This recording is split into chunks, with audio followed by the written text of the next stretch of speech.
Today's episode of the Propaganda Report is partly the result of a tangential conversation that Monica and I had while we happened to be recording, and partly the result of a desire to help people understand just how deeply connected Jeffrey Epstein is to the Clintons and the Clinton Foundation, because there has been some propaganda trying to misdirect people. During the first part of the episode, while there will be no locker room talk, we do cover subjects such as how bogus stories planted in the media can subvert our search for truth, the challenges of finding good information that they don't want you to find, Hillary's ongoing communist propaganda campaign, and how understanding propaganda reveals the illusion and makes anything possible.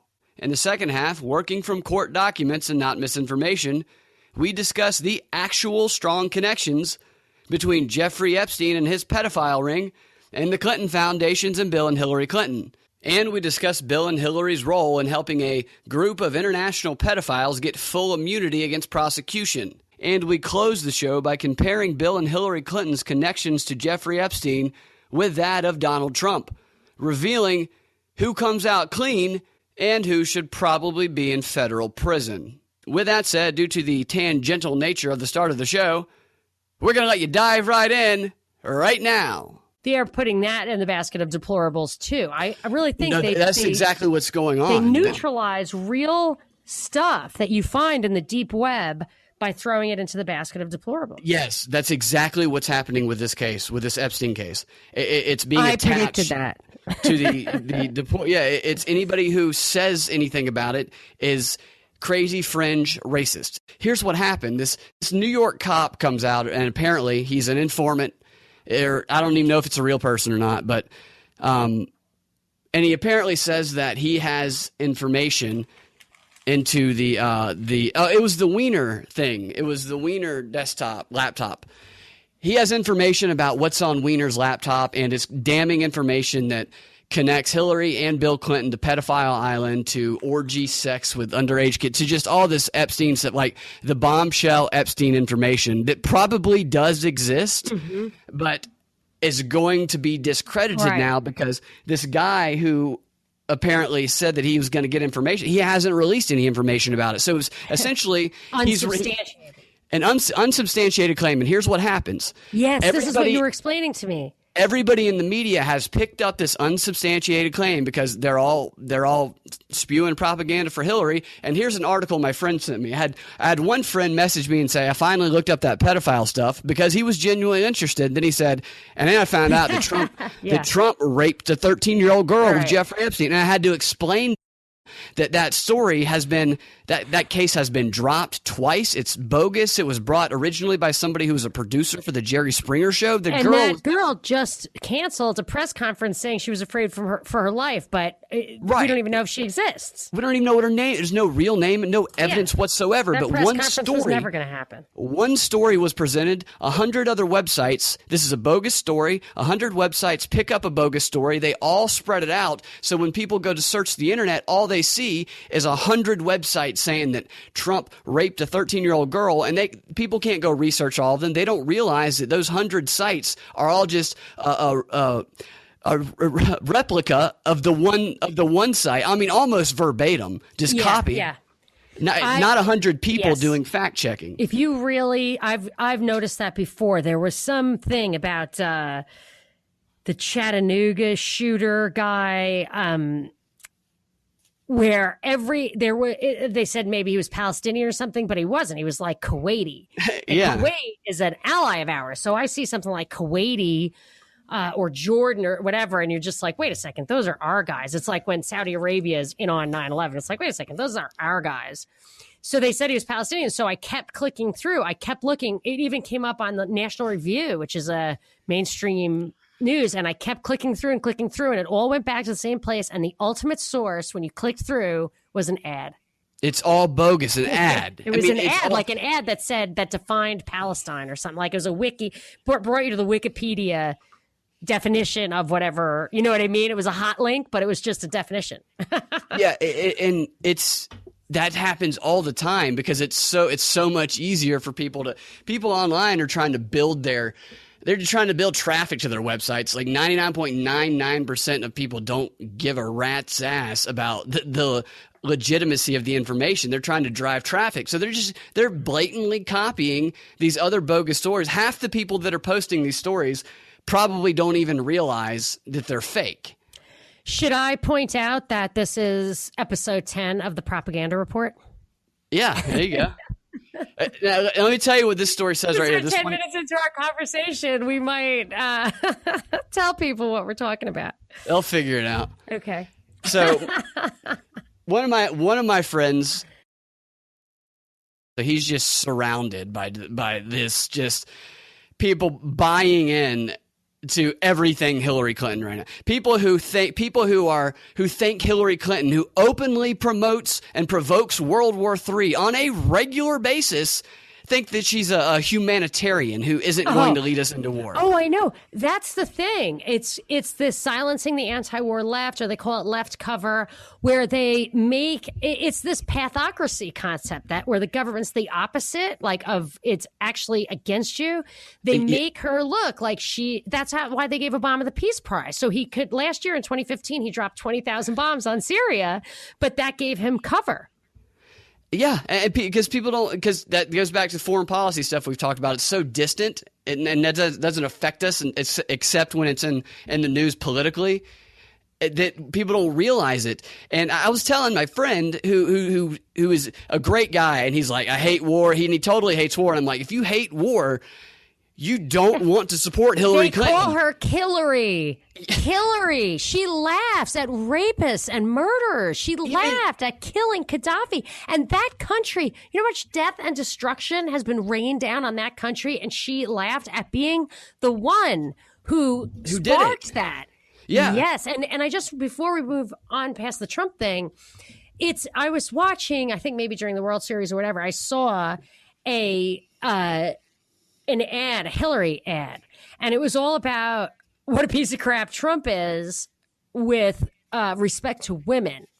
And I was just thinking how insane it is that that Hillary can actually make ads about the other guy being the sexual harasser. And that goes kind of to the identity politics thing all week long. We talked about this in the last episode. All week long, I saw the Gold Star speaker at the DNC, the Muslim guy whose son died in the war, getting out the Muslim vote. Obama and Michelle have been getting out the black vote. Tim Kaine, who speaks Spanish, is getting out the Spanish vote. Didn't you have Lena Dunham getting out the gay vote? Lena Dunham's getting out the child molester, the incestual child molester. Incestor gay. Disgusting. Right. Yes.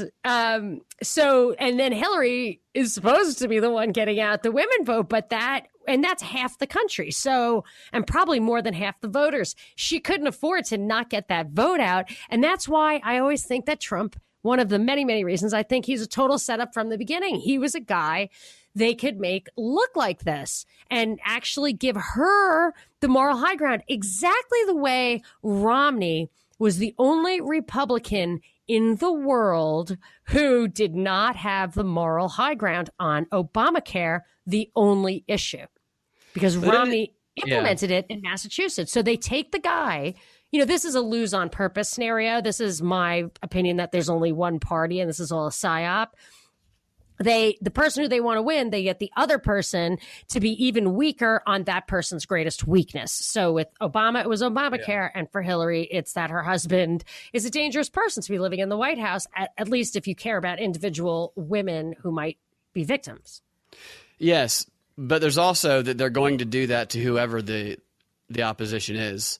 They're going to give those characteristics to them, and they're going to, and given Donald Trump is a pretty easy target. Right, a Billy Bush interview, right, where exactly. He says that crazy stuff. They knew that too. I mean, Jeb Bush ran against Trump. Like, there's no reason that they shouldn't have come out with that sooner.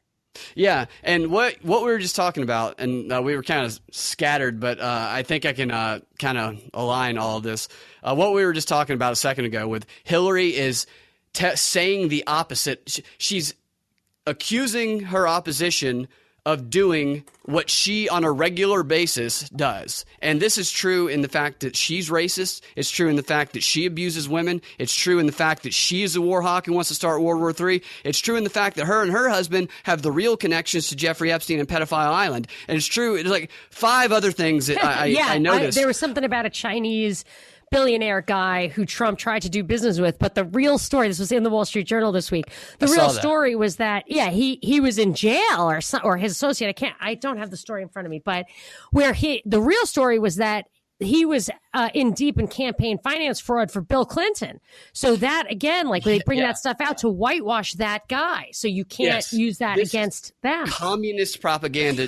This is a communist propaganda maximum. This is what even though Hitler wasn't a communist, this is what Hitler used to take over Germany. It's what Lenin used. It's a perfect example. If anybody wants to see a perfect example of it on a specific case, it's the second presidential debate. It's immediately following the second presidential debate. And I've mentioned this before, and I'm going to relate this back to this Epstein thing too, is the second presidential debate.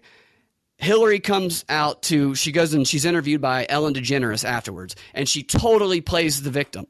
She says, I could just feel him stalking me around the stage, and I knew he was going to dominate the space, and he was lurching over my shoulders, and it was so weird. And then Saturday Night Live spoofs it, and then it's all over the media about how Trump stalked her like a rapist on the stage. Yet when you go back and watch the video, Trump hardly moved from his area the entire time. Hillary stood up 5 different times in a row, even when questions were not asked from that section, and walked directly over in front of Trump and planted right in front of him so the cameras could frame. And you can even see the cameras not letting Trump get out. Trump notices the cameras and tries to walk out of frame, and the camera reframes it. There's absolutely no reason for the framing they have on this. It's framing him like Michael Myers. The idea of him lurking over her or whatever is actually the opposite of the impression you get when you watch those debates, because what he's actually doing is kind of slouching. He at first blamed it on his microphone not working, but when I saw it, I was like, this guy is not making the most of his height. And Jeb Bush did that in the primaries. You might have been the one to point that out to me. Jeb was actually taller even than Trump, who's quite tall. Yes. And he would come out there and really hunch over. So, because being tall is such an advantage if you want to look like the guy in charge. And what you want to do is stand up straight. With Hillary, he needs to, because they framed it. Yes, because then he'll look like what she's saying he looked like, which he didn't. No, he does in these shots. In these specific shots, he looks totally the specific framing of these shots is the framing that you would use in a horror movie. It includes the person in the background so that it looks like the person in front is having, a regular day, and they're talking to the people in front of them, and they have no idea. Like it's like a dual focus. Cut that up, and put it in the show notes. I can, yeah. Actually, I do have some of it cut up already. I just need to finish. I need to finish it up a little bit. Yeah, I'll finish that up, and then I'll put it in the. It's unbelievable. She gets up and plants directly in front of him. He never moves, and she pushes this narrative of how he stalked her around the stage, dominant. So it's that whole communist propaganda thing of her having a specific plan. Also, it relates back to how Bill Clinton did the same thing in '92. It was his idea to use these town hall forums, except he didn't have the help of the camera people. Hillary obviously had the help of the camera people, and they staged and scripted everything. And then she goes out and she starts saying that he did exactly what she had done, and everybody just buys it. Concept behind Orwellian newspeak, where and communists and fascists and whatever all had these deep psychological revelations. I think there was just a burst of control psychology 100 years ago where that stuff came out. So you could see Orwell, who wasn't Orwell a military intelligence guy? I believe he was. I think so. And they do this. They kind of get you used to it, or I don't know if it's called predictive programming or what it is, but they show you the dystopian future so you're ready for it. So you're not shocked and horrified by it. You just deal with it as it unrolls. But that part of that was that the opposite, peace means war. Yes, exactly. The opposite of what you're saying. Yeah. So, but here's the thing about like your friend with the Trump raped the 13-year-old, they believing that meme. I'm going to call them the deplorables because I started on Gab, like it's a Twitter alternative. Yeah. And I mean, like everybody is a deplorable on there, like a proud, I'm picking this up deplorable. And so I feel like it's not a pejorative. It's an own it, like queer, like just own it. So the deplorables, I'm going to call them, like when he is obviously falsely accused of the 13-year-old rape thing, or, not credibly accused. And that's used by Hillary, whose husband is credibly accused of as much, more. Then they love him more. It is super polarizing because then Trump looks like the victim. You know what I'm saying? Like they know it's BS because they are disposed. They see what's happening. You know what I'm saying? Like it has a dual focus, a dual. Oh yeah, no, I agree, and so that's it feeds the Hillary true fragments. Believers, yeah, and it in a reactionary way feeds the Trump true believers, and then you've got the middle people, the swayables, who just get the headlines, just get the memes, and they're the ones who even the headline that said 13-year-old rape accuser, Trump rape accuser cancels press conference over death threats, but so they believe that headline, but they never dig in, the swayables I'm talking about who are just constantly bombarded for, most people have to go to work, whatever. I'm not criticizing them, but they're constantly bombarded by this stuff. Right. Unless you actually are like me and are like, what? Like this Iowa shooting guy shot the two cops. First, this is the story. The story is that he shot the cop, then caught him unawares alone at 1 a.m. Then 2 miles away, this is a really important detail, 2 miles away, and 20 minutes later, I think it was, a cop who was responding to the call of the shot cop was also caught alone and unawares and killed by this guy. What? Yes. And I mean, that's just not a story that makes sense. So you look at the headline of the Iowa cop, and then unless you're like me and like, I want to know the details because I just want to know if anything about this story hangs together. Same thing with like the 13-year-old rape victim. Who is she? The Virginia Roberts person, she has a name. She has a lawyer. There's a lot of her with Prince Andrew, or is that his name? Andrew? Yes. This is the Jeffrey Epstein, one of his victims. There's obviously a lot of meat on those bones, but you just have to dig in. That is the power of the social media, of the technology. Yeah. And I might point out it's a very complicated story, so maybe we'll save it for a little later in the show. Not complicated, but robust, about this Vernon Jordan calling upon big tech to protect us from unfiltered information. It's a pretty crazy story, but it just shows you the power that the media has now and is going to continue to have in filtering and curating these penetrate your brain in one burst memes that really, I mean, nobody can do the research to keep up with this. Right. And as soon as you trust like Facebook, you're doomed because those headlines and they know that pollute your brain. Because our brains, literally the way they work, we have to have some sort of stability and certainty, and we have to find things that we trust.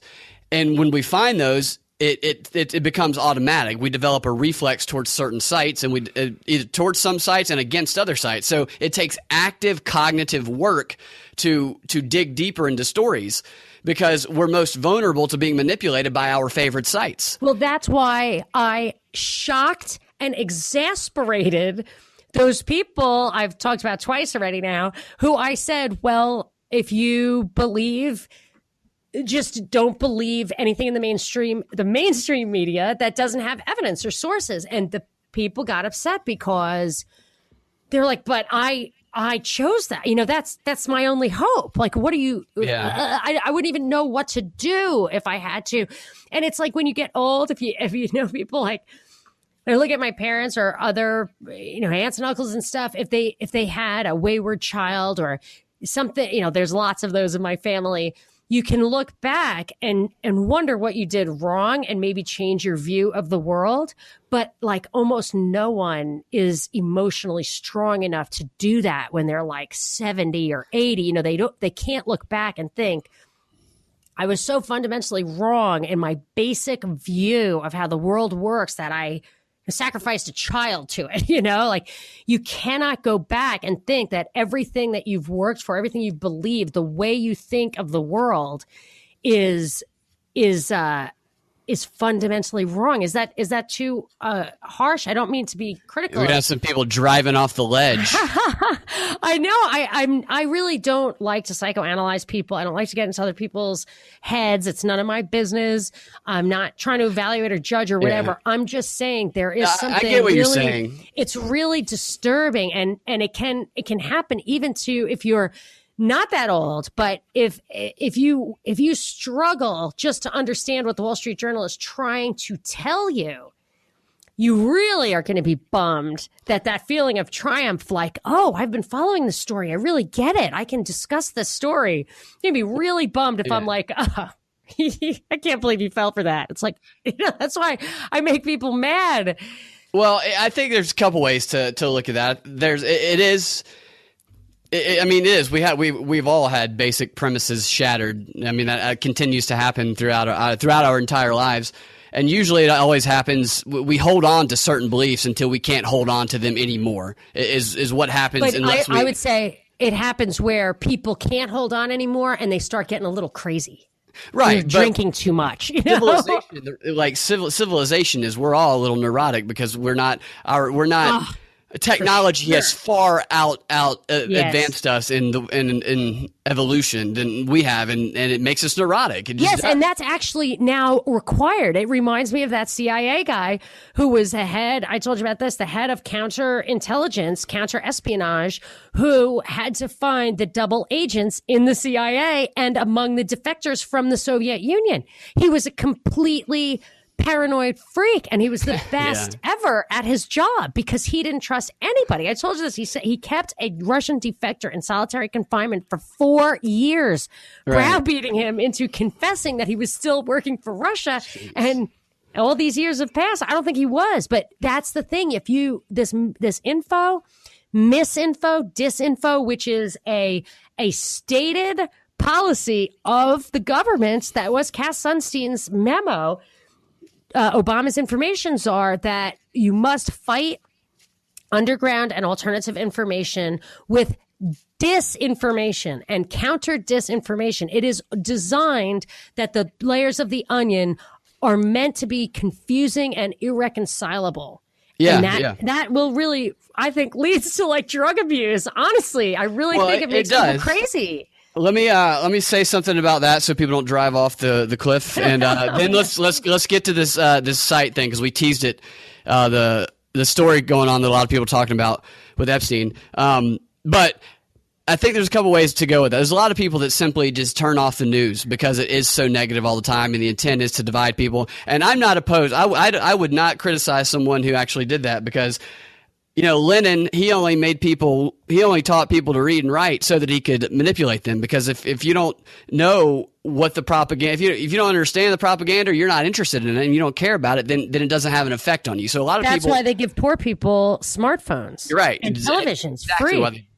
Thomas Jefferson said, people who read nothing are better educated than people who read nothing but newspapers. Right. That's what like Lenin and all these other people, they had to get that's why the basic level of like education provided by the state is intended for pre-propaganda. It's preparing you to be able to be propagandized for the rest of your life. It's putting those buttons in. Yes. My son who has Down syndrome really confuses everything he learns at school all the time. It's really hard to get him to think linearly. There are two things that he repeats all the time. He repeats that we are monkeys and that Trump is a racist. I mean, those are the two things. He cannot add 1 + 0, and he's 14. Those are probably the banners that are hanging on the school wall? I don't know, but all I know is and now I realize in retrospect why every class, every year, the same history was taught. Like they never had a plan where like they would do history in chronological order or by country or anything. It was just always the same stuff over and over again, year after year when I went to public high school. And so I'm just saying they can actually penetrate your brain with the most, what they consider to be the most important propaganda. And my kids who go to private school don't say the same stuff over and over again. They have more classical education, and it's totally different from being propagandized. Anyway. So right. There's the positive side of looking at this, the idea of analyzing the propaganda and analyzing our own belief systems and stuff is, one, our belief systems evolve throughout our entire lives anyway. And when we learn new things, we have new experiences, they evolve and they synthesize. And two, it's a freeing and liberating experience to free ourselves from the bounds of the left or the right or this property or this side or that side. It makes you realize that a lot of the barriers that were put up as we grew up, the things that said that we could not do certain things that because of this or because of that, or this isn't possible, or only certain people can do this, only certain people can do that. All of those barriers fade away because you realize it's all a big illusion, and you realize that all those rules that are created, those social rules, those social rules about, for example, you have to go to college and get a degree in order to make a certain amount of income. That is a propaganda tool, and we saw that with Bernie Sanders. The whole idea backed up by policy. They made a law that people don't even know about, Griggs v. Duke, where they're not allowed. An employer is not allowed to use an IQ test, so they force you to go to bring a different credential. Right, but that's changing though. The top companies are no longer, they don't trust the college degree anymore. It's losing all trust in top businesses. Right. Like Google, some of the top international consulting firms in the world, they said, we realized we were preventing very creative and talented people from applying to jobs by having that college degree requirement. And the college degree requirement, we realized quite often they weren't bringing in creative type thinkers. And so we decided to get rid of it altogether because it's losing its value because everybody's getting one. And, if we push for this free education. You have to give me a little something to back that up. I want to read the article. I have videos on it. I have articles on it. Let's put that in the show notes too, because that's really a hopeful sign. I want to, I kind of want to drill down into it. Yeah, definitely. I want to clarify because sometimes this can be misinterpreted. I'm not saying that there's not value in having a college degree because I have one myself. What I'm saying is that the propaganda has turned it into a box to check, and it's made it in the eyes of the public a gatekeeper as to whether or not you're going to get a good job and have a good life. If you get one, maybe you'll be okay. If you don't, you're doomed to fail. That's the idea that's propagated. Bernie Sanders even pushed this during his campaign with a tweet alluding to the crazy idea that you're probably going to go to prison if you don't get a college degree, so you need to vote for Bernie because he's got, free education, which is a totally bogus concept because it's not about that. But when that's the idea that's propagated, it makes people only focus on getting that checkbox as opposed to getting the important thing, which is the knowledge and skills that you can then in turn apply in the future in the real world to help people solve their problems and get what they want. And that's what it's about. It's about helping people with the totality of your knowledge, skills, and experience, applying what you have to help others solve their problems and get what they want, regardless of where you learned it from. Whether you learned it from a university or you learned it on your own, you might have taught it to yourself. People want to know how you can help them achieve what they need. And so it's about if you become a good problem solver, like Benjamin Franklin. Benjamin Franklin, he wasn't like Benjamin Franklin, everything he solved problems is what he did. But a lot of people don't realize he helped he invented the flexible catheter, the form of it that we use today. And it wasn't because he was a doctor or an engineer specifically focused on that. It was because his brother was in pain and he had one of those clunky metal catheters. Oh, ow. And he thought about it and he solved the problem because he wasn't limited to the bounds of I have to follow this specific science or I have to follow these specific rigid rules in medicine or these specific. He was broad thinking and a problem solver. See, I always think that multidisciplinary. Yes, and two things. One is I always think that for my kids, I say to my husband, I'm like, we should save the college money and give it to them. Let them use the money to build a house and sell it, something like that. And my husband's like, no. Like, look what happens to, my family has tended to have that philosophy, and it doesn't work for everybody. But when I read that report from Iron Mountain about the government trying to figure out how to keep society in this strict hierarchical structure, they got 15 different people, and every one of them had to be a phenom in more than one discipline. They couldn't have anybody who's just a single discipline, because they wanted like an integrated, like holistic view of society. And that's why, like, when I started doing my show on WSB, which is coming back soon for people who don't know that we have an on-air show, I was worried that I didn't know everything about something or everything about everything, because you just have all these experts all the time everywhere, and how can you even compete with that? And then I realized that what you actually need is the opposite. You need people like us and yourself, whoever's listening, especially if you have a so-called democracy, where you can just look at, just take a step back and look at if a story makes sense, or like how the world really works, and evaluate, especially if you have the responsibility for voting. You can never, ever say, well, I just don't understand it, so I have no opinion on that. It's like, okay, then you need to make sure the government does not have a right to do that. Right. Yeah, exactly. And one thing that I've learned, and it's good to remind yourself of, as I said, the more you look into this propaganda, the more you see how this kind of applies in the business world and in marketing and advertising and stuff too. And you realize that there are always workarounds. There are always, as long as you're focused on what you can help people do and help them accomplish, which starts by understanding them first. But it's also good to, when you think about the experts and stuff, and the ideal that we sometimes think of them as, and the prestige of it. When you really start to learn about some of that, yes, people have expertise in certain areas, but largely most people are full of shit. And really, they're not. I'm not saying everybody's pretend. Everybody is full of malarkey in certain areas, and everybody has strengths, but everybody's strengths complement each other. So the intimidation factor of like these experts and PhDs and whatever, but that expertise that they focused on, that caused them to not focus their attention on other areas. You can't be a thought leader if you are immersed in the existing structure, which is what happened to me. Is that I was an investment banker, and I went to Stanford and Harvard. So I was had a lot of intellectual stimulation, for better or worse. What the content was, I'm a little skeptical of, but I worked like a dog, many, many hours, really churned out some sophisticated models and all that kind of stuff. But it was only after I had no constraints, like the social constraints of a buttoned up, wasn't that buttoned up, but of like an industry where you had to deal with clients and everything, and your bosses, you couldn't be like, I don't believe anything in the Wall Street Journal. They'd be like, you can't function like that.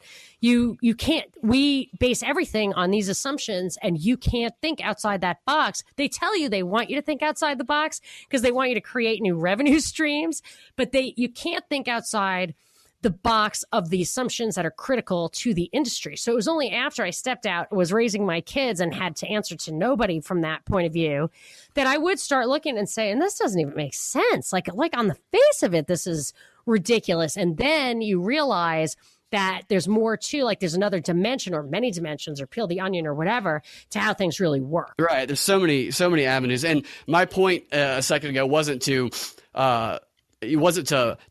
bash people who have those specific strengths. It's to say that the people who, because I know I used to be intimidated when I would see somebody who might have a PhD, or might be a well-known scientist or whatever. Because I would think, man, who am I? How do I know anything compared to this? But the reality is, we all know something that can help somebody else. It's just a matter of recognizing what they know and what they don't know, and where you can add to it, and understanding that this propaganda that we see makes us believe that we cannot do those things, I think, is the positive side of this. I remember. Because we all can. This is some value. This is the kind of value I got from going to those great schools. I knew people at Stanford, specifically, I'm thinking Stanford Law School, where they like one guy just taught me how to just look at stuff. Like he was just like, I had a toothache or whatever. He's like, okay, what's the problem? Like he used to buy dental tools and like work on his teeth. It was so crazy. It was the craziest thing. And he was like, look, it's super simple. So then like I had dentist. Yeah, I got braces and I kept going back to the doctor afterwards and had like a retainer. It just wasn't right. It wasn't right. And finally I just looked at the thing and I was like, how does this work? I can fix this. And so I just fix it myself now. And I was like, wow, I never would have done that if this guy hadn't like he would say, how much should this cost? This car, this axe, how much should it cost? And I was like, geez, I have no idea. And he's like, well, just look at it. That's a piece of wood and that's a piece of metal. Like, how do they make it? How could it possibly cost that much? That can't be right, And that really opened my mind. And another thing that another friend taught me was like always never generalize. So now you can generalize once you really realize a pattern. It's so undeniable, but it's a great exercise to take a step back and say, do I know that's true? Do I know this is all BS? Why do I think it's all BS? Oh, well, because there's no source for the information. So that makes sense. And then I click through, then you check up on the things that your assumptions are and make sure that that there's evidence for it or no evidence for it. It's just these little mental disciplines that you can do that will open up a whole new world for how you evaluate the truth or the what's really going on in the world. But boy, are we off on a tangent there. We totally did. I'm going to sum it up with this, and then I'm going to go back to the story we teased at the very beginning. Is in my opinion, it's like we're born into a world that has a script, and we're all kind of assigned roles, and those roles are very limited. And sometimes it's not very fulfilling the roles we're assigned, but we're led to believe we can't play the other roles or even exceed the script and create the script ourselves. Well, we can. We can all improvise and achieve the plot points ourselves, creating our own script in our own world, essentially. It's just a matter of realizing that all the other stuff that tells us we can't is simply a facade and it's all propaganda. Now I'm going to get back to that Jeffrey Epstein story that we teased at the beginning. Here's the story that my friend sent me. And to get back to the start here is there's a story that was released about an NYPD cop, apparently, who says that he's going to release information, damning information that links Hillary Clinton, Bill Clinton to Jeffrey Epstein, the pedophile, and orgies with children and stuff like that. And what this does, because he has produced no evidence, is this has essentially diverted people's attention away from the real evidence that exists that actually does connect Jeffrey Epstein to the Clintons and the Clinton Foundation. And here's one of these stories. It says, how a completely false claim about Hillary Clinton ended up all over Facebook, a case study in how misinformation is being created and spread during the election. Like, this person might not even realize, this BuzzFeed writer, that they're spreading misinformation. Wow. In the span of just a few days, a conspiracy theory about the Clintons and other government figures being involved in a global human sex trafficking and pedophile ring has moved from fringe websites. It's getting to alt-right. This baseless claim is now all over Twitter. On October 30th, an alt-right Twitter account tweeted that the NYPD was looking into evidence. Was it called deplorable? Deplorables for Trump? Was that the Twitter account? David Goldberg. And so this guy tweeted out that the NYPD is looking into evidence that emails from Anthony Weiner's laptop contained evidence of Clinton involvement in this international child enslavement ring. And the fact is, I saw that headline. And I meant to get back to it. I was like, wow, I can't believe she was in on it. I can't believe Weiner had something to do with that. That's amazing. But I never followed up on it. But that headline stuck in my brain. Right, exactly. And that see, people were already researching it, right? So when there's a flow of when the momentum builds and people are researching it, they can't stop that momentum. But what they can do is they can seed information out there that misdirects their attention so that when they search for the information about it, people find what they want them to find, which is this story. Because so far, there has not been evidence. I hope that evidence does get produced. But since evidence has not been produced, all these websites, just like this one, have come out and said, the lunatic fringe is saying a pedophile sex ring is about to be exposed, yet there's no evidence. It's a flimsy account. It's baseless. He hasn't, but I mean, they're just totally bashing it, and they have a right to, because this one particular example hasn't produced any facts, but the facts have been out there for a long time. This is preventing people from finding the real facts. I have to say that even the facts that are in the lawsuit that you've talked about, that are in the Epstein case, even those facts, in my opinion, that isn't even the real story. I mean, this guy was a CFR, Council of Foreign Relations guy, a Trilateral Commission guy. He would debrief these girls after they were Let me stop you for a second to let the listeners know. This isn't us speculating. This is coming verbatim from the court documents in the case. So we've gotten this from the source, not from any of these websites online. It's so sordid, and I'm gonna let you, Binkley, tell whatever you want about the story, but the story itself is so it doesn't stop at the sex thing. What's important about it, not only is it like they're friends with, deeply involved with this underage sex slaves, but that the FBI, Ken Starr, worked to absolutely exonerate this guy, to protect his accomplices, to protect the perpetrators, not the victims. One guy, we can talk about it if you want, who was a whistleblower, spent more time in jail than Epstein and ended up dying and was afraid for his life. And then there's another layer under that. So that's all the corruption and everything. But the layer under that is the high level operation that this guy, I think there's a good reason to investigate why he was debriefing those girls. And if it had anything to do with his very high level power elite connections, what role did he have for those people? Right. Yeah. It would explain why they covered it up. We should explain who Jeffrey Epstein is. Oh my gosh, it's like this whole show is backwards. Who Jeffrey Epstein is. Start with what Binkley, hold on a second. Who is Jeffrey Epstein? What are you talking about? Jeffrey Epstein is I'm trying to help you. a financier. How do you even say the word? Financier. He finances things. He got his money. Apparently his mentor, one of his mentors apparently gave him, it was real odd. Oh yeah, gave that him was odd. Tons of money. I mean, he's one of the wealthiest people in the world. He had the most expensive private residence in Manhattan. Yes, and he also owns an island, which wait, hold on. So somebody gave him that. I remember vaguely that part of the story, and I just read today that Ghislaine Maxwell, who's his supposed madam, someone gave her. That's an important name for the listeners to remember. Yes, she was the daughter of Baron Robert Maxwell, who jumped off a boat or was thrown or pushed or deep fell. Ties to the Clintons too. Yes, and I think he has deep ties to Mossad as well. So that's the kind of deep state stuff. And somebody gave her this big townhouse in Manhattan that she's, I think, selling for $16 million, but they gave it to her. Like these people are put in position for, those are the kind of details that make me think this story is deeper than just the pedophiles, deeper than the cover up. I'm sure it is. Goes to how all the way the lizards. Yes, how the lizards control the humans. No, like that's a funny analogy to use, but you and I have talked even offline about how does the conspiracy, how do those high level people control all these guys who have big egos? And one tried and true way, look up the Franklin cover up is a big one.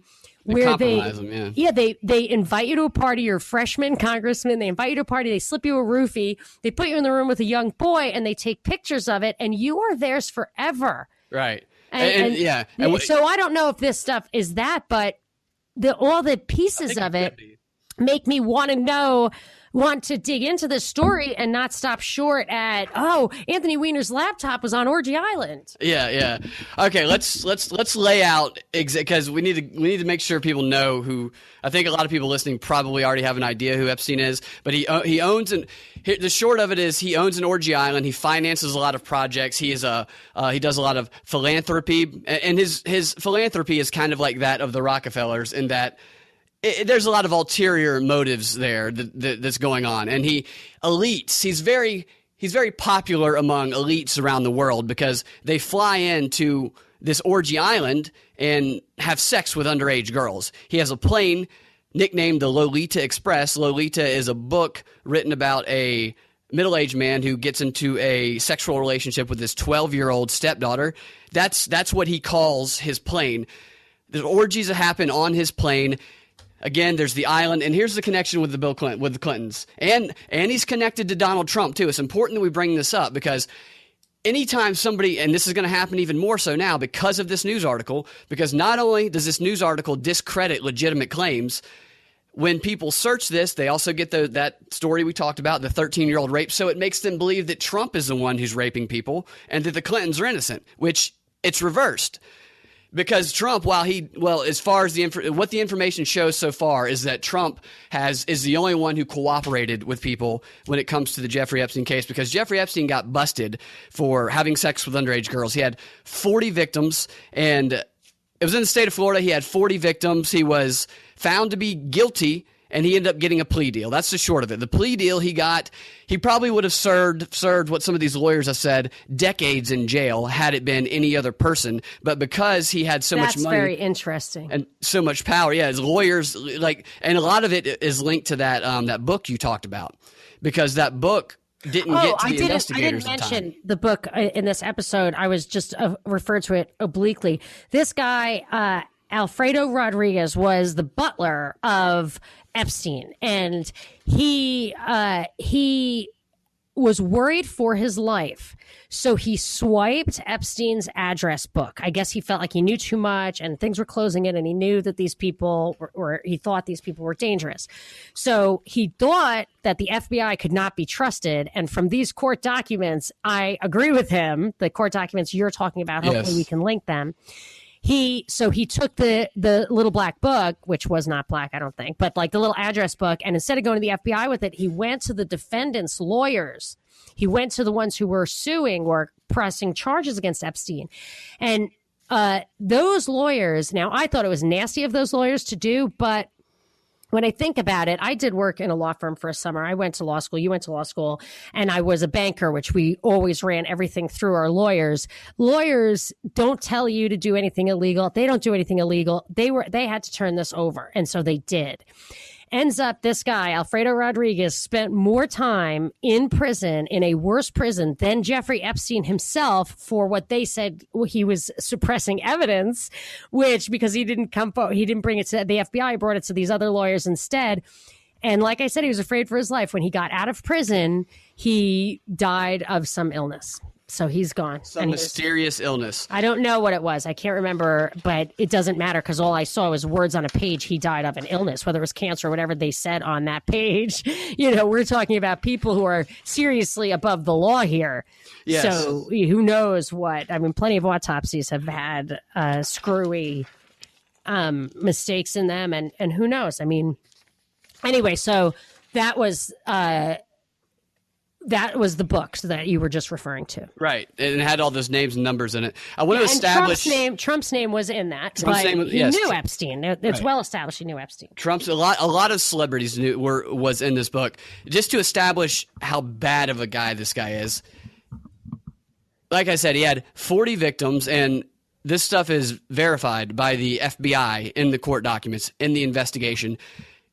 They were anywhere from 12 to 16, but they were underage. They were underage at the time when he brought them down there. And not only did he have sex with them, he directed other people. He would be like a director, and he would make them have sex with certain individuals. And like you said, they would tell him information about him, and then he would also make them have orgies. He would lead the abuse, and he would bring these elites down here, and he would allow these elites to abuse these girls, and they'd have to accept it. He had Giselle Maxwell, or the woman we just talked about, Maxwell. She was his like first in command, and she would go Ghislaine or Ghislaine, Ghislane. I'm going to call her Maxwell from here on out. That's fine. She would go out and scout girls. She was his talent scout. And she would find girls. She would train them on how to massage them. They targeted troubled young girls who had problems with drugs. See, this is something people need to understand, is that there are psychological manipulative elements to this stuff, which is why the law does not allow minors to consent. Like, consent is not a defense when you have sexual interactions with minors, because you can manipulate them, intimidate them. There's nobody to protect them. They're powerless. So even if she's not kicking and screaming the whole time, that's really doesn't. I mean, that's what so much of like child abuse, incest, and stuff like that. And some wanted to leave too, and they either couldn't psychologically, or that he wouldn't let them leave. Yeah, they're not letting this die. They don't think it was okay. Oh, yeah. So she would train them. She would actually fool around with them also. She was just as guilty. So she assaulted women. I mean, everybody in this organization was guilty, probably because Epstein made everybody do it to compromise them at some certain extent. But she's very highly connected to the Clintons because she had a pretty well-known affair with Bill Clinton back in the day. Really? Yeah. Is that why she was at Chelsea's wedding? I don't know, but well, she was probably actually hiding out at Chelsea Clinton's wedding while she was skipping her deposition for the Epstein civil trial. But I forgot to say something about her earlier. On 11 of those flights that Clinton took on Lolita, where the girls who had stripper names and very vague details were listed in the flight logs, Epstein was on there, yeah, but Maxwell was also on there. And that's Maxwell's job. She's number 2 in command. She flies on Lolita to go overseas to procure underage sex slaves to bring back to Epstein's island so that they can be abused. So she was at work. So unless she wasn't doing her job at the place that she does her job with the people she does her job with, then I don't really know how Bill Clinton could not have known what was going on. I mean, these are bad people who committed really bad crimes, like first-degree felonies, a bunch of them, that carry stiff penalties, like 15 years minimum. I mean, a bunch of the crimes they committed repeatedly have a potential for life in prison. And they're getting a plea deal, like an insane plea deal. Like here you have Epstein, child abuser, rapes girls on an island on a plane, international sex trafficking of underage girls. And this is, the feds acknowledge this. The feds acknowledge that this happened, and they actively worked to give him a deal because he's so powerful. And the way that he got a deal is, one, the feds and Jeffrey Epstein, which, by the way, I should say, after he got out of prison, which the prison he paid for, and he only had to stay at night, and he got to leave during the day. Yes. So he slept at a prison. He slept at a really nice prison that he paid for. Right. That was his sentence. Right. After getting out of jail for sexual assault, rape, underage girls, 40 of them, international sex trafficking, he was interviewed, and he said that what he did, raping 40 girls, leading this a group of people doing this, he said that he's not a monster. What he did is just like stealing a bagel. That's the type of guy that this person is. So, well, because he talked them into it. That's why. Or he pressured them. I think, I don't know. I mean, is that why? I shouldn't put, I really don't know. I don't know. These people think they what operate he's thinking. outside of the, outside. But I would say, like you say, because he's so powerful, he got that kind of coverage. I want to reiterate, I think there's a deeper layer to this. Ken Starr is one of the ones who got this deal where some of the women procurers, they were like, hey, let's call those perpetrators victims, so then we don't have to notify the actual victims of the sweetheart deal we're giving him. Right. And it also, at the same time, gives cover. Ken Starr, he's the one who wrote a report exonerating the Clintons, I should say, in the Vince Foster death, ruling it a suicide. That was what his job was, Ken Starr, and he derailed it into the Monica Lewinsky thing, which everybody thought was just an overreaction to sexual indiscretion compared to murder. This is Ken Starr. I mean, he might just be a fixer. You know what I'm saying? Oh, yeah. He's probably absolutely. if this guy was given a nest egg to start out, I'm just saying, I'm not sure that the top of the power structure here is Epstein himself. Now, what happened is I don't think it is either. So do you want to tell what the sweetheart deal was? Epstein, bad dude, pedophile, convicted pedophile. He was labeled level 3, the worst case pedophile. And level 3 means that the courts believe he's likely to be recidivist. He's going to do it again. And was in jail, has all these elite friends. Prince Andrew was photographed with one of the girls after he said that he had never met her. This is the girl who also saw Bill Clinton on the island. This is the girl who talked about who revealed a lot of the details about what went down. And as you mentioned her earlier, what was her name? Virginia Roberts. Virginia Roberts, that's right. So the connection, Clinton's connection, is that he was buddies with him. He was friends with him. He used to go to Africa with him. He flew on the Lolita Express 27 times. 27 times. Bill Clinton did? Bill Clinton did, yes. And so he was what could have been considered a co-conspirator. Right. That's right. I forgot about that. The co-conspirator, inside the documents, they labeled people co-conspirators. So that would include some of the people who, whether it's in the documents or not, but some of the people who were accused of being co-conspirators were Prince Andrew, who's Prince Charles's brother in England, Alan Dershowitz, the famous lawyer, Bill Clinton, and then there were other people who were just around, a lot of famous people who were just around. And the co-conspirators have immunity. They're part of the deal. Right. So this is a weird, crazy thing. So a bunch of people were potential criminals who violated these girls, and these girls could have a right to press charges against these people. But as part of Jeffrey Epstein's deal, Ken Starr and his other lawyers got a non-prosecution agreement. So Epstein signed up his deal, which was a sweetheart deal, hardly any jail time, whatever. So it's not like he was like, I'll take the fall for my friends, put me in jail for 50 years, but just don't touch Dershowitz or Andrew or Bill Clinton. It wasn't that. He got a cushy deal. He gave up nothing. And they wrote into the deal that a bunch of other people could not be prosecuted based on, in my mind, and I think it's possibly true, like legally true, they would have no right to deprive those victims. I mean, that's what some of the paperwork that you came up with. They do not have the right to deprive those victims of the ability to press charges against those perpetrators without at least running it by the victims and notifying them of the settlement. And they did not. They conspired because they could challenge it. The victims could challenge the deal. And they conspired to cover up this deal to the victims until it was too late. I mean, there's a lot of evidence that they conspired to cover it up until it was too late. That's in these court documents, that some of the ones you sent me. Anyway. And it's blatant. It's absolutely blatant. Absolutely blatant.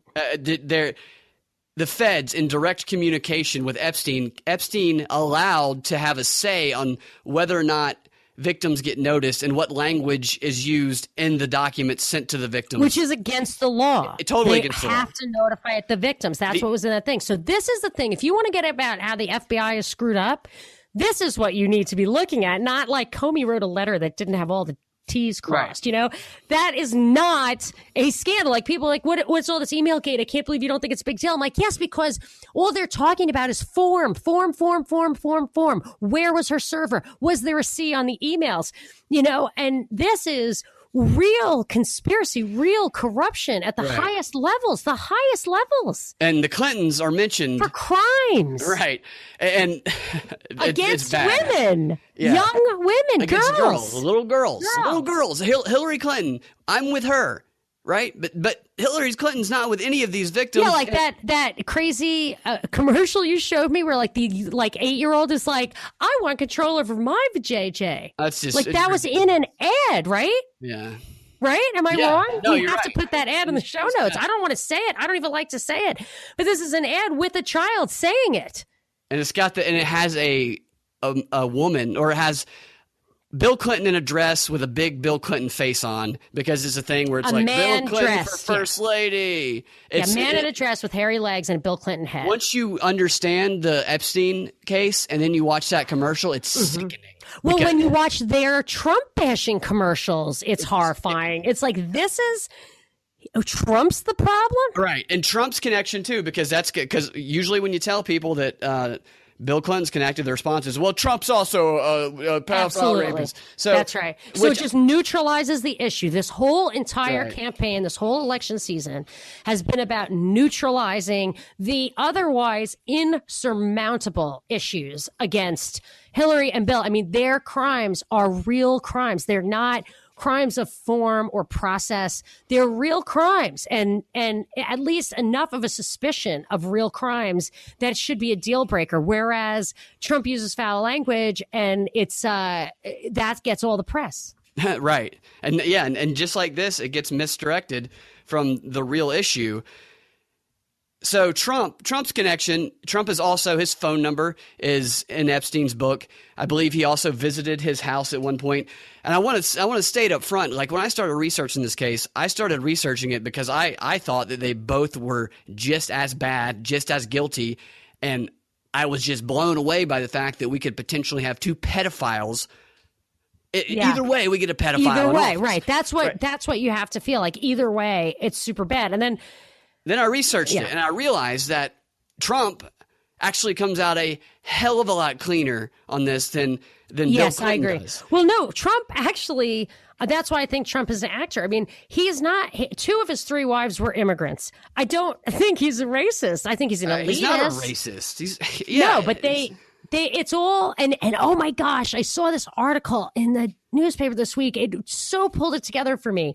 It was about how Ross Perot won so many votes back when, and it was on his anti-free trade, anti-immigration platform, and it just hit me like a ton of bricks. This is where they got the platform for Trump. They had a lot of data on how people would react, how big the demographic was, who would respond to it. It was ready-made. It just hit me.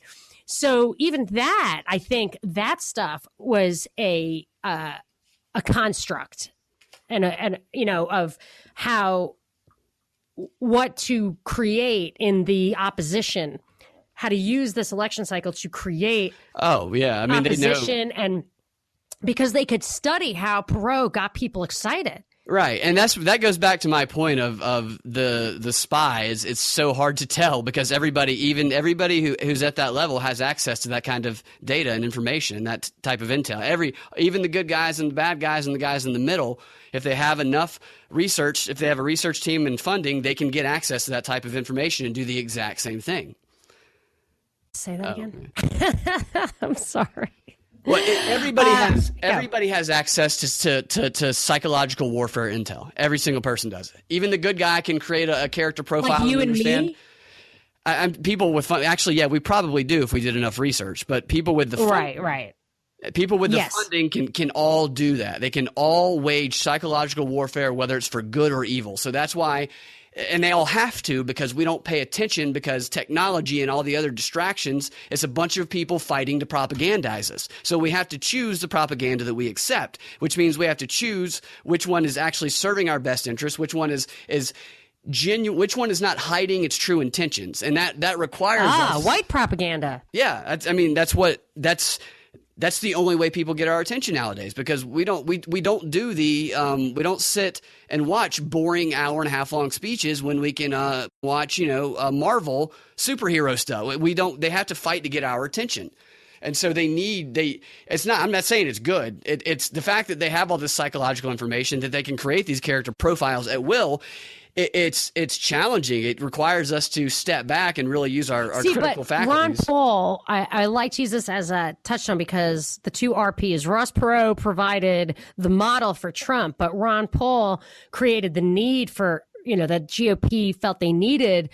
They'd rather have Ross Perot, who I think was a Bush buddy, rather have Ross Perot than Ron Paul. But Ron Paul really, his ability to propagandize was absolutely minimal. He was really inarticulate in many ways. Like he would say, they said, what's the one thing you regret? Is like not being very articulate. He was a super smart guy, but he was, I always think of it like Moses and Aaron, where Moses is like, man, I get tongue tied. I need somebody to speak for me. So this is like a cross between Moses and Thomas Jefferson. But he said he would fire people up with ideas, and that was where that young thing comes in, where we were saying earlier, people can't be thought leaders if they're in a box, if they're one-dimensional. That's why you can reach young people because they're not really in that box yet. That's why college is so important, to propagandize them and to get them in that box, to jam them in that box. Right. Yeah, exactly. And he could do it. And so it's not impossible. He didn't know how to work the media. I mean, he might know how to work the media, but no, he did. They suppressed it. There's no way. Well, what I mean is, if he would have known how to work, what I'm saying is Trump knows how to work the media. No, I totally disagree. I mean, yes, he knows how to work the media, but if they had decided to suppress him, he would have been suppressed. That CNN gave him 25 times the coverage of any other Republican. Fox gave 10 times that, and it was not because of ratings. Those media empires are built on more than just day-to-day ratings. I know they are, but they're also these people. They have an irresistible attraction to the sensational, and if you're doing the sensational on an ongoing, regular basis, you are going to get paid attention to. You are going, if you know how to stimulate those. Alex Jones is very sensational, and he doesn't get Trump type coverage. He gets pretty big coverage. Not like that. I mean, seriously, he doesn't have the money that Trump has. I don't know if Trump has that much money. He spent nothing. I don't know. I just don't think so. I think this is 100%. I think we need to get back to Epstein. I think we're taking people away. It's not because I'm arguing with you, right? You just really it's not impossible to get. I mean, I've gotten in the media with little effort whatsoever. That is cool. I get that. I'm just saying this thing is a psyop beyond. I know, but It is possible to dominate the media. That is true. But when you're PSYOP isn't only limited to the government. Everybody can do a PSYOP on anybody. But this is a government PSYOP with the media complicit at the highest levels. That's what I think. The media is complicit, but there's holes in the system. There's always They launched it and they scenarioed out how he would be responded to. But there were memos out there that, I mean, I haven't seen them, but I am confident the word came down from up above. Ignore Ron Paul, and the word came down from up above. I actually did read an article where the CNN people were like, why are we being told to pump up Trump? They were complaining about it. Right. Yeah. So, I believe that. But I'm saying it comes down from above and then it takes its own course, or it's a natural. They want to talk about him. They probably wanted to talk about Ron Paul, but they couldn't. Yeah. No, I believe that. But what I'm saying is, he knew how to. What I'm saying is the person who's going to be able to do it is going to know how to influence that person at the top who tells the people at the bottom what to do. This is what they say in all the propaganda books. They say you reach the person at the top and you influence them in subtle, indirect so like when ways. Trump had a meeting with Roger Ailes, you think it was Trump telling Ailes? And I'm not saying it. I don't know if it was or not. What I'm saying is right. The person who is able to do it is going to have to use that. This is the strategy that these propaganda books describe to manipulate society, and it's the same thing applies. If someone wants to manipulate the media, then you don't go to the local reporter. You find the person who's the freaking owns the network, and you influence them in an indirect way. That's what Bernays and all these people talk about. I hear you, but Roger Ailes takes orders from Rupert Murdoch and nobody else. That's what I'm just saying about this. But then you go to Rupert Murdoch. Right. But I think it's Rupert Murdoch who's going to Donald Trump in this case. Right. Because Rupert Murdoch exists for the international power elite. Like he exists for that is the top, unless there are lizards. Well, then you go to the lizards. It's the three-dimensional chess thing. It's a three-dimensional chess. Yes, Donald Trump can manipulate Mika Brzezinski or what it may be, but he's not getting to Roger Ailes. But let's get back to the Epstein thing. Okay. Well, what I'm saying is, my point on that is that we have to figure out what our measurement criteria is, because the person who's going to be able to influence them is going to look a lot like the people who are also on the inside. So that's what I've been trying to think about a lot, is what is the way to the Batman theory? Yes. What are the subtle ways to recognize and how someone might be an infiltrator who is truly trying to serve an agenda of the people? Well, one is they're going to get no press. But you're saying, I see what you're saying. They're going to get press because they're going to know how to they're going to know how to work the system. The Epstein thing, I thought that what's going on in the media right now is they're neutralizing it by putting a lot of disinfo that drowns out. And that was in Cass Sunstein's thing about how to deal with conspiracy theories, to overwhelm good sites, good information with disinformation that will discredit the real information. Okay, I wanted to tell a difference in Trump and Clinton, and I wanted to read this letter that has Clinton Foundation directly in it, because that's what people are talking about, because the Clinton Foundation is implicated in helping. They talk about Clinton Foundation being pay for play. This is the biggest evidence of the Clinton Foundation being pay for play that anybody is ever going to see. Yet, and you're never going to hear it from Comey or anybody else. Right. This right here is proof of Clinton Foundation pay for play. The differences in Trump and Clinton are that these elites were given subpoenas. They all avoided the subpoenas on a technicality, or they skipped town. And this Maxwell woman, she said that her mother was sick and she couldn't come to this deposition, and that was proven to be wrong when she showed up in a picture at Chelsea Clinton's wedding. Now, this is the number 2 in command, the person that goes and teaches. Yeah, we have to show that picture. We mentioned it last week, but we need to put that in the show notes. Exactly. So she is the number 2 person in control at Chelsea Clinton's wedding, after this man has already been convicted of all of these crimes. And Donald Trump in 2007 banned Epstein from his hotel because Epstein apparently assaulted a woman there. The investigators said that Trump actually, when he got a subpoena, he cooperated. The only one who cooperated, he was a helpful witness, and they said he didn't have anything to do with it.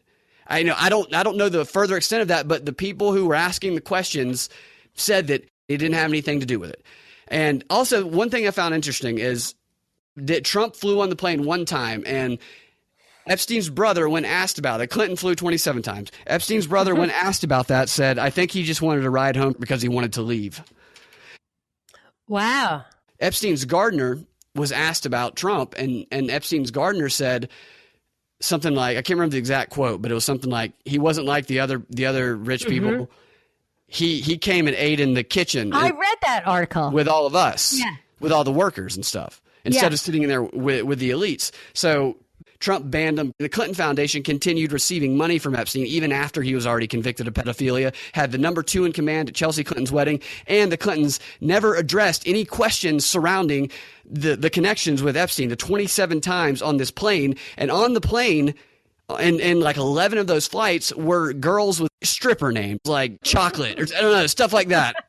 Girls was like, oh my gosh, that's clearly somebody who is.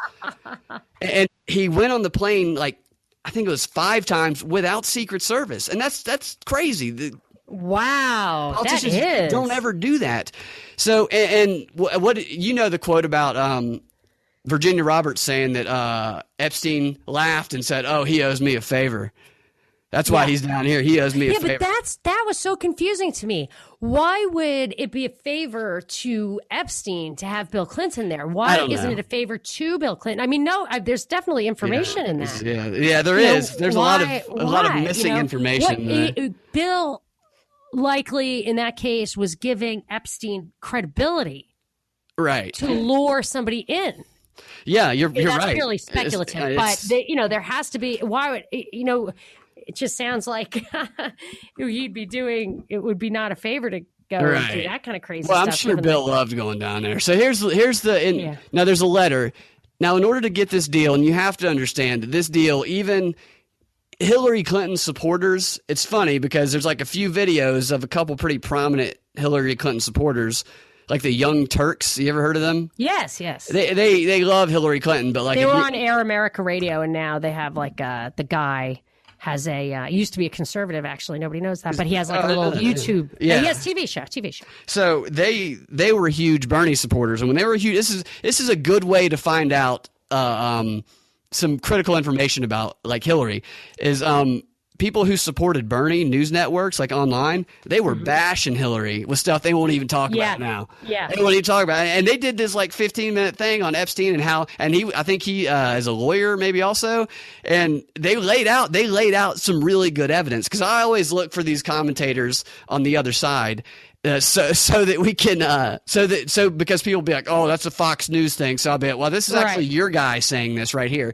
So all right, so there's lots of that stuff on Hillary right now. Complete corrupt case, and one of the ways that they got this is something called a plea negotiation letter, and you write this letter to the district attorney of the United States in this case, and you make your case as to why they should give you a deal. And we told you about the deal that he got, the 13 months. He built the prison himself. He only had to stay at night. Well, Epstein, they laid out basically the important part of this here is he brags about his membership in the Trilateral Association, the Council on Foreign Relations, the philanthropy trips that he took with world leaders, his friendship with Bill Clinton, and he brags about how he was one of the original people who conceived of the Clinton Foundation, of the Clinton Initiative, one of the original founders of the Clinton Foundation. This is explicitly written in this letter, and I'll put a screenshot or even put the document in the in the link, and it's never brought up. Do you know who signed the letter? Was that a Ken Starr thing, or what was that? Let me see. One of his lawyers, or just not signed by him? It's his lawyers and Dershowitz. It's Dershowitz. He was also implicated. Who was a perp? Yeah, Dershowitz. If you read about Dershowitz, his is even more. I mean, his connections seem even more insidious than Bill Clinton's. And he came out. Dershowitz was like, "This is outrageous. That this I'm being thrown under the bus like this. I have never done anything like this." They really denied it with the full credibility. And then Dershowitz said that he can't rule out. He said he would not definitively say that Bill Clinton was not on that island having sex with underage girls. Oh, my God. He couldn't even say that. Because it's a lie. You know, if it were a lie, which I don't know. But I mean, he framed it in a lawyerly speak, but he very explicitly did not clear Bill Clinton. And Bill Clinton has never, at least publicly, been asked about this. This is why, and I totally agree about the control of the media. My whole thing is just like somebody who's going to learn how to pretend to be one of them and destroy it from the inside, basically. But the media, like when I hear Chris Wallace asking about the Clinton Foundation, and he doesn't bring this up, everything else is just a joke. Now, I doubt. My guess is that level media is highly compartmentalized. Yes. Just like Obama. Obama is not surfing the web to find the real truth. You know, he's not doing that.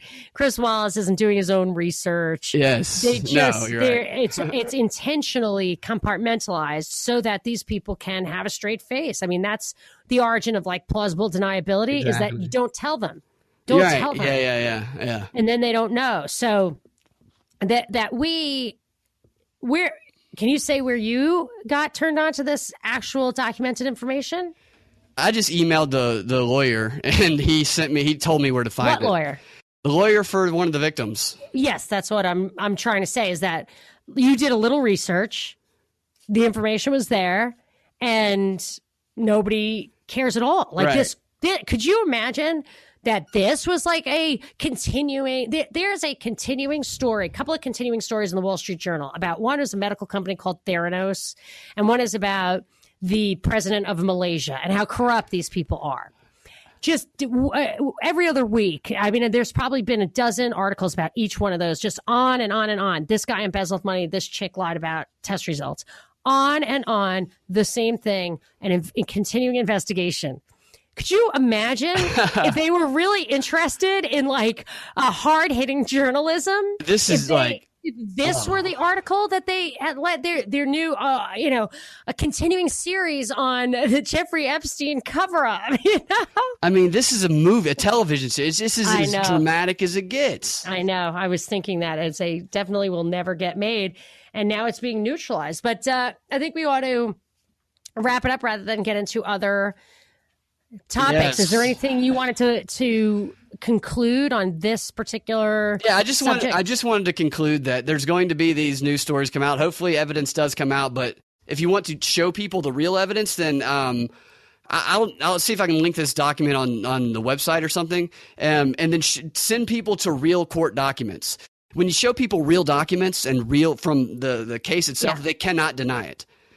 A lot of it's insanely boring to read. It is. But the first one you sent me, which was like 57 pages. It was dramatic. I mean, I stayed up. I was up. I was so tired. And I was like, whoa. I was reading it on my phone. It was so tiny, but like just like went to iBooks or whatever. And I just was like, whoa. It's a page turner. It was crazy. Yeah. It was just crazy. They were admitting that they were breaking the law, basically. Unbelievable abuse of power. Unbelievable abuse of power with real victims. It's not even like underage drinking, where they wanted to drink and you know what I mean, or smoking pot. It was real victims. So that's it. I did want to direct people to an article I wrote recently about, I wanted to talk about it on the air, but we don't really, let's wrap it up and maybe we talk about it another time. But about an article where Vern Jordan, a Bill Clinton advisor, is calling upon big tech to protect us from unfiltered information in the news, that it's destroying our democracy. And it's really interesting. I'm going to add some new waves to that. But if you're interested in that, which was timely from this week, check it out on my website, monicaperezshow.com. And what else? So where should people go? What do you want to tell people, Binkley? I'm recording a little post-show insert that I'll put in somewhere where it is relevant, because I want to make sure that I emphasize the importance of the fact that the Clintons were mentioned and the Clinton Foundation was mentioned, along with these other powerful organizations, the Council on Foreign Relations, the Trilateral Commission, and the Rockefeller Institute. The Rockefeller Foundation was also mentioned. Epstein's connections with them. Mentioned in the plea negotiation letter is what I mean. The plea negotiation letter, which the sole purpose of is to present your case as to why your client, who despite all the evidence of his guilt, should be given a plea deal. So the reasons included within that document are very significant, and they speak volumes to the types of organizations and the types of people who allow themselves to be used in that fashion. Their name is being used to help someone who has an overwhelming amount of evidence proving that they committed a crime. It's being used to give them a lesser sentence, a sweetheart deal. The organizations and the people who said, yes, you can use my organization's name and you can use my relationship with this person who's going to be facing these charges as a way to get them a reduced sentence. In this case, anyway, they're saying, yes, the Clintons, Bill and Hillary Clinton, in this case of Jeffrey Epstein, are saying, yes, I will help you get a reduced sentence for the leader of an international human sex trafficking of minors and pedophile ring. I will help you get him a reduced sentence, knowing that he might have otherwise been facing life in prison. And I will also help you get complete and total immunity for his co-conspirators, a group of international elites who are pedophiles, who abuse little girls. I will help you help them. That's what this is saying. This was not something that was done without the Clintons' permission. I cannot emphasize that enough. Dershowitz, one of the most powerful lawyers in the world, isn't going to throw the former president's name onto a plea letter that's trying to help a pedophile. You don't do that without the president's permission. So this was not done without the permission of Bill and Hillary Clinton. Bill and Hillary Clinton willingly agreed to help a criminal, a sex criminal, and a group of sex criminals who committed the following crimes. And this is only a small sampling of these crimes. Sexually abusing just under 40 girls nationally and internationally. Knowingly traveling in interstate commerce to sexually abuse girls for the purpose of sexually abusing girls and for prostituting girls out. International human sex trafficking. Sex trafficking of children by force, fraud, or coercion. Something that carries a minimum sentence of 15 years, maximum of life. Child abuse, sexual trafficking, forcing another to become a prostitute, unlawful sexual activity with a minor. Epstein even directed his sex slaves to have sex with each other. He would say, you come over here, get on top of her. Then he would play with himself, and he would go over and rub them while they were doing it. And they didn't have a choice in the matter. So the people who are allowing their names to be used in this document are saying, I acknowledge those crimes. I acknowledge this overwhelming amount of evidence, and yes, you can put my name on this document and use it as a way to take what would potentially be life in prison, decades at the minimum, because multiple crimes that he committed repeatedly, that's the government's word, that Epstein repeatedly did these things, are first-degree felonies and carry potentially life sentences, minimum of decades in prison. So yes, you can put my name and my organization on there to take what could potentially be a life sentence and turn it into a 13-month slap on the wrist. And you can use it to take what would be potentially a life sentence for a group of international pedophiles. And you can give them complete immunity, shield them from any investigation now or in the future. I'm okay with you using my name to allow a group of international pedophiles who abuse underage girls to roam free without any accountability. That's what that means to see the Clintons' name on this document. There's a 0% chance that it wasn't put on there without their willing permission. On top of that, that's also acknowledging the people who allow themselves to be put in this document, the Clintons. That's also acknowledging, I understand what these crimes are, and I understand that there's 40 victims, underage girls who were abused, and I understand that they're not going to get to see the people who abused them face justice. I understand that. I understand that this will rob them of justice. And I understand that you're manipulating them and you aren't going to let them know that this deal's going on because they would never agree to it. And they have a legal right to be given notice. And they have a legal right to confer with the council. And they have a legal right to oppose it and stop it. So I know that you're going to manipulate them and pull the wool over their eyes, which is clearly described in the court documents. And I acknowledge you're doing that. So that's the importance of the fact that the Clintons' name is on this document. This is not just thrown in there. I mean, this is a very strategic four horsemen thing going on.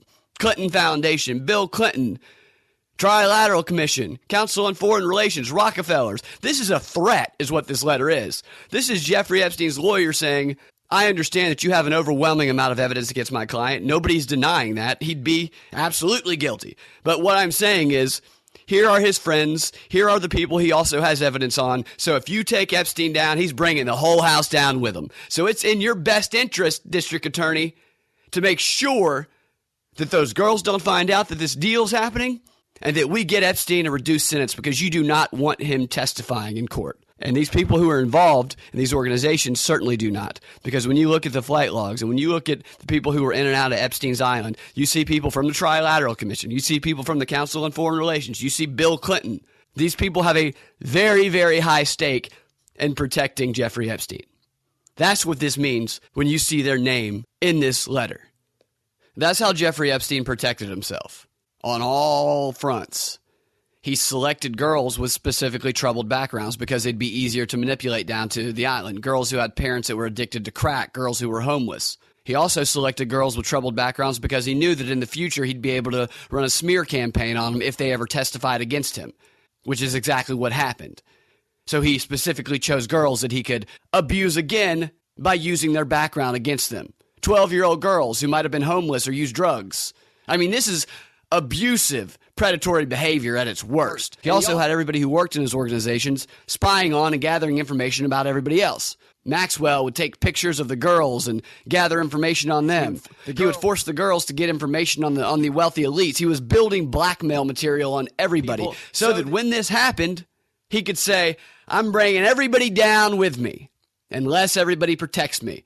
And that's how you get the feds to bend over backwards, despite the fact that there's an overwhelming amount of evidence proving that this guy committed a crime that carries a life sentence with it. That's how you get the U.S. attorney to bend over backwards to work out a deal that protects a bunch of wealthy elite pedophiles who are facing a crime that also carries a life sentence with it. That's how you get the U.S. attorney to give them complete and full immunity. That's how you get the U.S. attorney to say, screw the victims. Let's lie to them and make sure they never find out about this until it's too late. That's how you get a former president to endorse, with his name and with his foundation, a letter that reduces severe child abuse, rape, molestation, sex trafficking charges from life, potentially, in prison to 13-month slap on the wrist to full immunity for many of those involved while intentionally lying and manipulating the girls who were victimized to make sure they don't find out about it until it's too late. That's how you do that. You have to ask yourself, would you allow your name or your organization to be used to help a child rapist get immunity from his crimes? To help a cabal of international child rapists get immunity, never having to face justice for their crimes, knowing that people who were potentially facing a life sentence are going to get nothing, and that the victims that they abused repeatedly aren't even going to find out about it or have a chance to stop this deal until it's too late. Would you allow your name to be used to make that happen? Not unless you absolutely had to. Not unless the alternative was going to destroy you because of what the people who committed those crimes had against you, had on you. I certainly don't recall any former presidents lining up to try and get immunity for Bill Cosby. Hey, we understand that Bill Cosby did all these horrible things, but come on! There is a 0% chance that Bill and Hillary Clinton did not know that this was going on. Alan Dershowitz did not put Bill Clinton's name in his quote. He did not put the Clinton Foundation in this letter without the Clintons knowing it, without having the Clintons' permission and endorsement, without fully informing the Clintons of what was going on, of who the parties were, of what the consequences were if Jeffrey Epstein was convicted, of what interest and stake they had in it. There is a 0% chance that there was not total, complete awareness of what was going on before Bill and Hillary Clinton said, yes, put Bill's name in there, use Bill's quote, and tell them about how Jeffrey Epstein helped start the Clinton Foundation. There was full and total information awareness on this. And the Clintons endorsed it, and they knew exactly what was going on, and they knew exactly who was being victimized. They knew they were victimizing these girls. They knew they were giving 100% immunity to a cabal of pedophiles from around the world, and they knew that they were getting a sweetheart deal for Jeffrey Epstein, who could have been facing life in prison. And they knew that if they didn't do this, that if Jeffrey Epstein faced trial, that damning information that would have brought them down and destroyed them would have been revealed. I want to cover one final thing in this little insert before I wrap it up.